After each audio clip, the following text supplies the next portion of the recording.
Tuloy ba yung barangay election? O, total, nagamit nyo na naman sila sa election eh. Oh. Sabi ng friend mo, si Kong Rufus, mukhang i-delay kasi 8 billion daw yung gas. 8 billion. I-delay na naman nila. Eh di yung term of office ng mga barangay officials, unli na.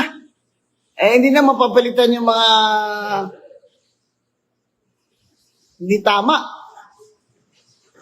Abay, kung ganito, dapat itong mga professional sa barangay, mga kababayan, tumakbo kayong kagawad dyan sa barangay nyo, mga professionals. Doktor, engineer, mga NGO leaders, tumakbo po kayo para kahit doon man lang ay masimulan natin yung pagbabago.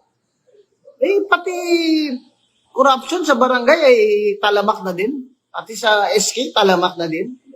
Pati yung barangay ID clearance, sinisingil. ID clearance, sinisingil ba yun? May budget na doon. Ba't may bayad yun? Di ba papel lang yan? Clearance lang yan, papel lang yan, tsaka inka. Di ba maintenance on operating expense lang yan? Ba't yun naman papabayarin pa yung tao sa ID as a clearance? Sumusobra naman. Walang OR. Sumusobra naman kayo. Oo.